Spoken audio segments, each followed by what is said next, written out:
जय जोहार, नमस्कार। छत्तीसगढ़िया चैनल देख रहे हैं आप। छत्तीसगढ़ की तमाम सभी बड़ी महत्वपूर्ण काम की खबरों की शुरुआत करते हैं आज की पहली बड़ी खबर के साथ।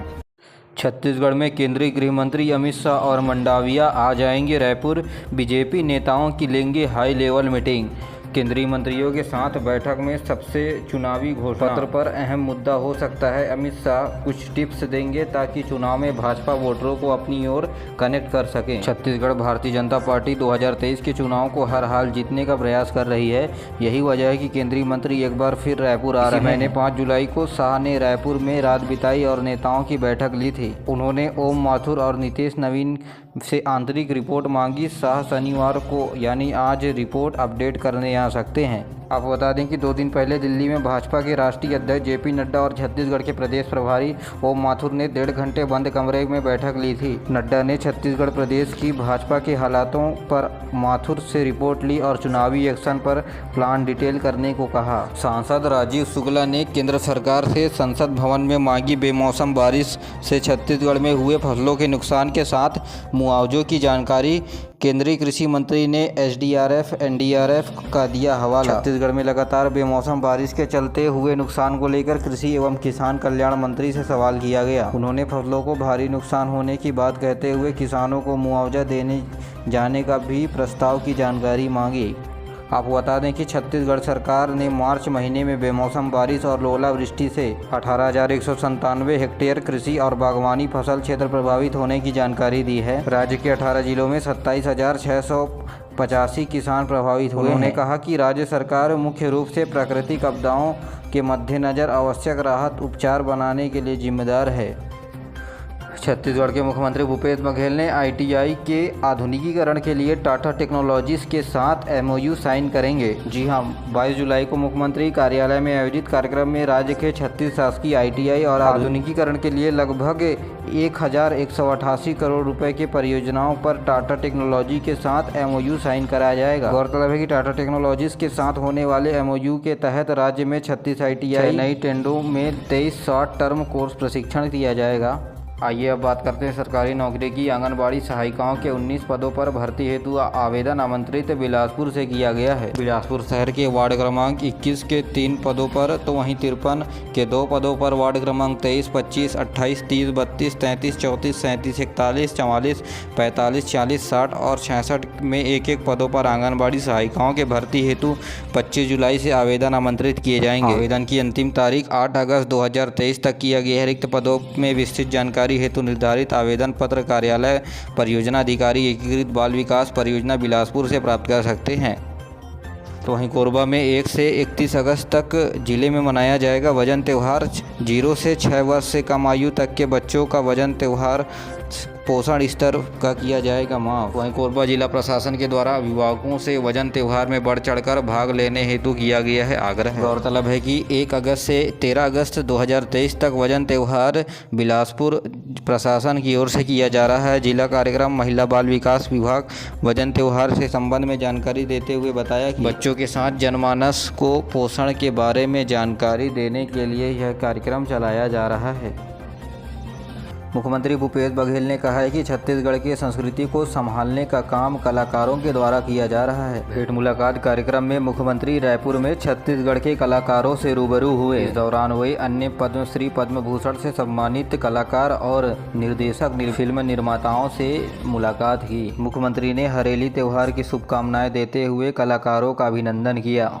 रायपुर के कुशाभाऊ ठाकरे स्थित भाजपा के प्रदेश मुख्यालय में भाजपा घोषणा पत्र समिति की बैठक हुई। इसमें प्रदेश प्रभारी और चुनाव प्रभारी ओम माथुर, प्रदेश सह प्रभारी नितिन नवीन, प्रदेश अध्यक्ष अरुण साव और भाजपा के राष्ट्रीय उपाध्यक्ष रमन सिंह के समेत घोषणा पत्र के संयोजक विजय बघेल भी मौजूद थे। बैठक के बाद श्री माथुर ने कहा कि पार्टी के घोषणा पत्र में इस बात का ध्यान रखा जाएगा कि इस पत्र का फायदा समाज के अंतिम व्यक्ति तक पहुँचे और इसमें किए गए वादों से हर वर्ग का उत्थान हो सके। बैठक के बाद अरुण साव ने दावा किया कि छत्तीसगढ़ को भाजपा खुशहाली का घोषणा पत्र देगी। इसके अंतर्गत समिति के सदस्य विधानसभा स्तर तक जाकर लोगों से सुझाव भी लेंगे और यह सुझाव एक बंद पेटी के माध्यम से प्रत्येक विधानसभा सभी वर्गों और सभी समाजों तथा दलित वर्गों तथा निम्न वर्गों से भी लिया जाएगा। इसके अलावा वहीं कुशाभाऊ ठाकरे परिसर में भाजपा आरोप पत्र घोषणा समिति की भी बैठक हुई और आरोप लगाया कि प्रदेश की वर्तमान सरकार भ्रष्टाचार, नशाखोरी माफियाओं को सुरक्षा प्रदान करने का काम कर रही है और सभी आरोपित मुद्दों को लेकर प्रदेश भाजपा एक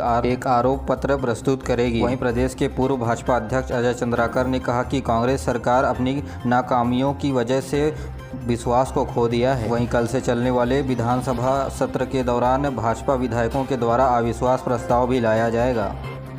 और अब पेश है मौसम का हाल। प्रदेश में इस समय मानसून पूरी तरह से सक्रिय है। प्रदेश में अगले 24 घंटे के दौरान बिलासपुर, रायपुर, दुर्ग और सरगुजा संभाग में जोरदार बारिश होने की संभावनाएं व्यतीत की गई है। वहीं अधिकांश जगह पर गरज चमक के साथ छींटे पड़ने की भी संभावनाएं हैं। मौसम विभाग के अनुसार निम्न दाब का क्षेत्र उड़ीसा, पश्चिम बंगाल के ऊपर स्थित है, जिसे लेकर ऊपरी चक्री चक्रवाती घेरा विस्तारित है, जिसके प्रभाव से प्रदेश में एक बार फिर मानसून में गतिविधियां बढ़ रही है। वहीं राजधानी रायपुर में बादल छाए रहे और बूंदाबांदी भी हुई।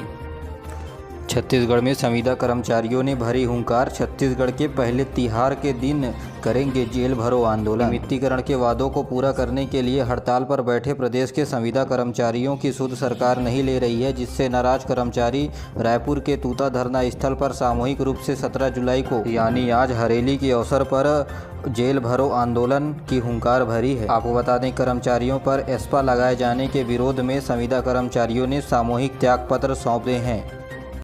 छत्तीसगढ़ में चुनाव के 3 महीने पहले मुख्यमंत्री भूपेश बघेल अब युवाओं से संभाग स्तर पर बातचीत करेंगे। इस दौरान युवाओं से उनके मुद्दों, उपलब्धियों और आकांक्षाओं पर बात करेंगे। साथ ही युवाओं को जवाब भी देंगे। युवा संभाग स्तर पर अपने अनुभव साझा करेंगे ताकि उनके अनुभव का लाभ अन्य लोग भी उठा सकें। इस कार्यक्रम में सभी वर्ग के युवा हिस्सा ले सकते हैं।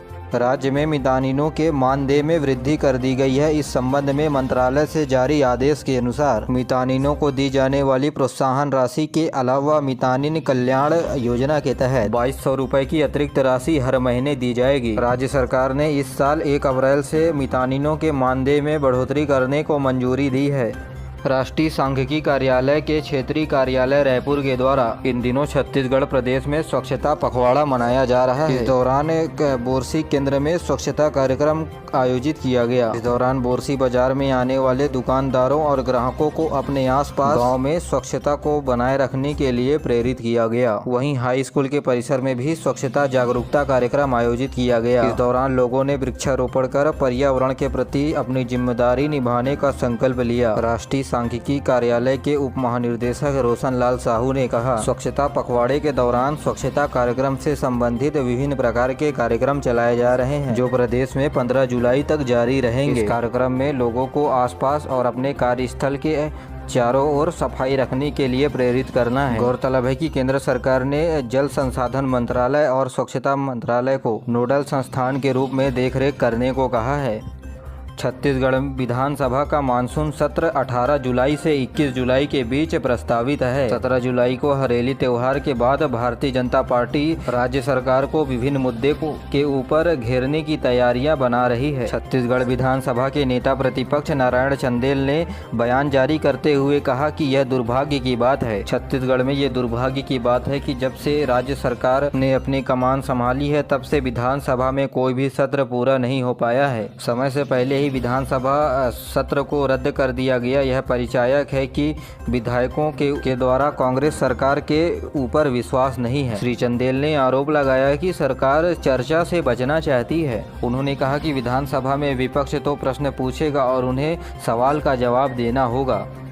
ऑनलाइन सट्टा एक्ट के तहत छत्तीसगढ़ में दुर्ग पुलिस ने कार्रवाई करते हुए 5 आरोपियों को गिरफ्तार किया है। जिले के उप पुलिस महानिर्देशक राजीव शर्मा ने बताया कि ये सट्टा वैशाली नगर से कार में बैठकर संचालित कर रहे थे। इनके पास से 6 नग मोबाइल, विभिन्न बैंकों के ATM कार्ड, चेकबुक, पासबुक और अन्य दस्तावेज बरामद किए गए हैं। एंटी क्राइम साइबर यूनिट द्वारा थाना नगर वैशाली नगर में एक्ट के तहत अन्य मोबाइल नंबरों का खुलासा हुआ है। वहीं रायपुर पुलिस ने भी ऑनलाइन सट्टा एक्ट के तहत डोंगरगढ़ से एक आरोपी को गिरफ्तार किया है। रायपुर में 18 और 19 सितंबर के बीच G20 सदस्यों की बैठक होने वाली है, जिसे लेकर लगातार बैठकें जारी है। इस संबंध में प्रदेश के महासचिव अमिताभ जैन ने मंत्रालय में सभी अधिकारियों की बैठक ली। मुख्य सचिव ने छत्तीसगढ़ के विभिन्न मार्गों पर छत्तीसगढ़ की विशेषता को प्रदर्शित करने वाले छायाचित्र बनाने के निर्देश दिए। इसके अलावा राज्य के गौरवशाली संबंधित होर्डिंग लगाने के निर्देश दिए। साथ ही विदेशी मेहमानों के लिए छत्तीसगढ़ के संस्कृति से संबंधित नित्य नाच गान कार्यक्रम आयोजित करने के लिए भी कहा। दक्षिण पूर्व मध्य रेलवे रायपुर रेल मंडल के अंतर्गत रायपुर और दुर्ग भिलाई के बीच रेल लाइन में सुधार करने की वजह से 15 से 19 जुलाई के बीच कुछ ट्रेनों का परिचालन रद्द रहेगा। Raipur Durg MEMU passenger, Raipur Dongargarh MEMU passenger, Gevra road Itwari express, Tatanagar Itwari express, Itwari Bilaspur express, Itwari Tatanagar express और Raipur Dongargarh MEMU passenger local train रद्द रहेगी। इसके अलावा 8 गाड़ियां विलंब से रवाना होंगी। साथ ही बरौनी गोंदिया एक्सप्रेस परिवर्तित मार्ग नैनपुर जबलपुर होकर चलेगी। वहीं रायपुर रेल मंडल के अंतर्गत सरोना कुम्हारी के बीच परसदा फाटक में मरम्मत कार्य के चलते आज रात 8 बजे से 14 जुलाई के शाम 8 बजे तक सड़क यातायात पूर्णतः बंद रहेगा।